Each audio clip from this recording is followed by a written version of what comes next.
エースの48分の1スケールスピットファイアマーク8の仮組みを行うのだ。またマイクロエースですね。日本機じゃないということはリベット表現はなさそうですね。そうなのだ。このシリーズの紹介も残り少なくなってきたのだ。残っているのは F4U コルセア P47D サンダーボルト P51D マスタング一式戦闘機はやぶさ二式戦闘機小機93式中間練習機ですね。それと隠し玉があるのだ。それが F16 なのだ。大滝から出ていたキットですね。アリーからも出ていたかも。でも取り上げるのは大滝版でイスラエル空軍仕様なのだ。さて今回はスピットファイアマーク8ですね。いつ頃発売されたキットなの？最初は1975年に大滝から発売されたのだ。1986年頃にアリーに金型が移って最近はマイクロエースブランドで販売されてるってわけですね。そうなのだ。ところでスピットファイアマーク8ってどんな機体なの？第二次世界大戦中イギリスが開発運用したスーパーマリンスピットファイアシリーズの中でも本格的な改良型とされる機体なのだ。マーク5の後継機ってことですね。その通りマーク5の後継として開発されたんだけど戦局が逼迫していて応急的に開発されたマーク9が先に前線に配備されたのだ。マーク8よりマーク9の方が先に実戦投入されたんですね。そうなのだ。でも後から登場したマーク8はより洗練された構造と空力設計を持つ本格改良型なのだ。主な改良点はまずマーク5などでは固定式だった尾輪が引き込み式になったこと、それと燃料タンクが増設されて長距離飛行が可能になったのだ。マーク9は尾輪が固定式のままだったんですね。空力抵抗の低減によって最高速度も向上したらしいのだ。生産数はどのくらい？1600機程度。改良点が多かったために生産が手間取り応急的に準備されたマーク9の方が主力となったのだ。マーク8はどこで使われたの？ヨーロッパ戦線では偵察や戦闘任務で、特にイタリア戦線など地中海沿岸で活躍したのだ。太平洋戦線ではオーストラリア空軍が運用していたのだ。なるほど。長距離性能を生かして広大な戦域で空中哨戒、地上攻撃、護衛任務に従事していたのだ。今回のマーキングもオーストラリア空軍機ですね。オーストラリア空軍で最多撃墜数を記録したクライブ・コールドウェル大佐の登場機なのだ。マーク8に対する大佐の評価は0%と正面から戦っても互角に戦えると高く評価していたらしいのだ。正面ってつまりヘッドオン戦法？そうなのだ。大佐はヘッドオン戦法を最も得意としていたらしいのだ。衝突の危険もある一発勝負の戦法ですね。機体性能とパイロットの腕が問われますね。オーサンダーでは投降者が最も嫌いな状況なのだ。落とせたとしても自分が無傷で済むとは限らないですからね。ゲームだと空中衝突を恐れないプレイヤーも多いのが困るのだ。48分の1スケールのスピットファイアといえば以前アカデミーのマーク14を取り上げましたね。その時はグリフォンスピットに絞って他社製品も紹介しました。今回はマーク8に絞って紹介するのだ。お願いします。マーク8の48分の1キットとしてはまず1975年発売の大滝版が最初なのだ。1986年にはアリーに金型が移り現在もマイクロエース名義で販売が続いているんですね。1990年頃にはマッチボックスや MT に OEM 提供もされていたようなのだ。このスケールでのマーク8はそれくらいしかなかったんですね。2001年になると ICM からも発売されるのだ。ようやく大滝金型以外のキットが出てきたのね。同じ年には長谷川からも発売されているのだ。長谷川もこの型式をラインナップしていたんですね。そして2015年にはチェコのエデュアルドからも発売されるのだ。これはベストキットの呼び声が高そうですね。まずはパッケージ内容を確認するのだ。お願いします。パッケージイラストは空戦中のスピットファイアマーク8なのだ。相手は冷戦のようですね。太平洋戦線かしらね。では中身を開けていくのだ。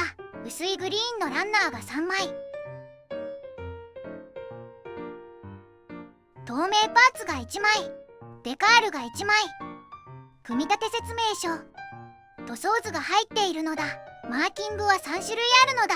WF ディックソン空軍少将の専用機1944年英国空軍第145飛行隊 GRS マッケイ少佐の蒸気1945年イタリアオーストラリア空軍第80戦闘ウイング CR コールドウェル大佐の蒸気。なるほど。どれも魅力的ですね。部品点数は全部で44点なのだ。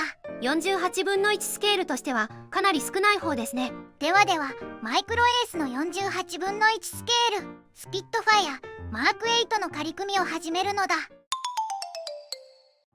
最初に操縦席なのだ。ふむふむ。操縦席は全部で7パーツ。操縦席床に座席、計器パネル、操縦桿となる。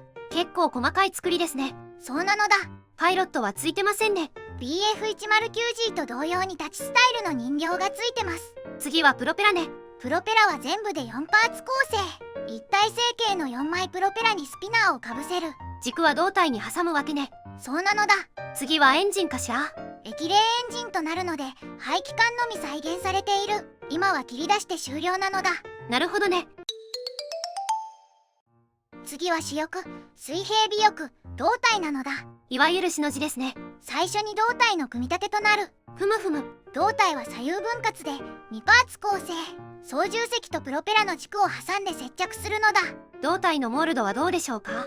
大モールドとなる。薄めながらくっきりとしたモールドなのだ。主翼はどうでしょうか。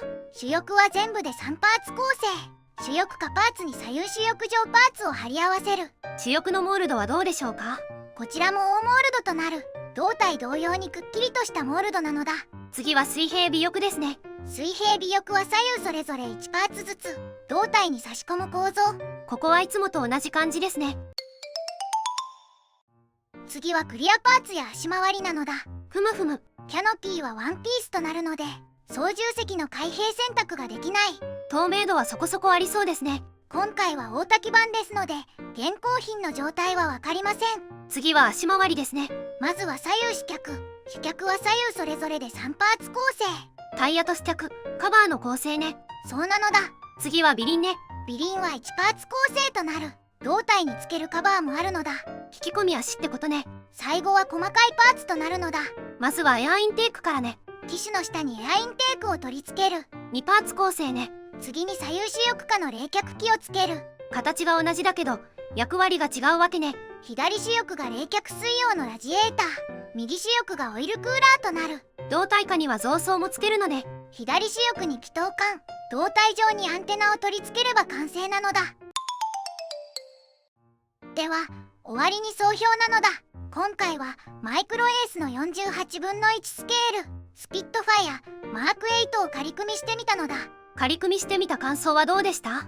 まず48分の1スケールながら部品点数が44点と控えめで構成もシンプル、仮組みもスムーズで初心者にも優しい設計だと感じたのだ。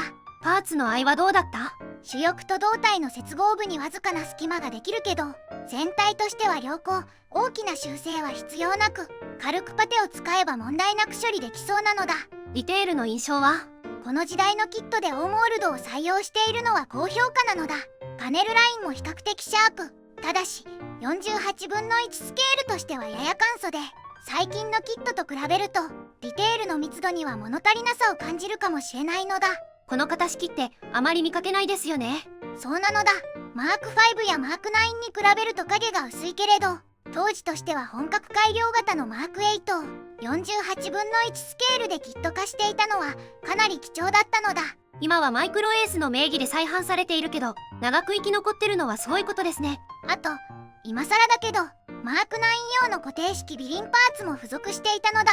マーク8とマーク9って尾輪以外にも結構構造違うはずですし単純にここだけ変えればってなるのかしら。そうなのだ。今回は見なかったことにしてスルーするのだ。とはいえマーキングも3種ついていて選択肢があるし今なお手に入るキットとしては魅力的ですね。では動画を最後までご視聴していただきありがとうございますなのだ。チャンネル登録と高評価をお願いしますなのだ。次回以降も飛行機プラモデルのレビューを続けていくのだ。ではバイバイ。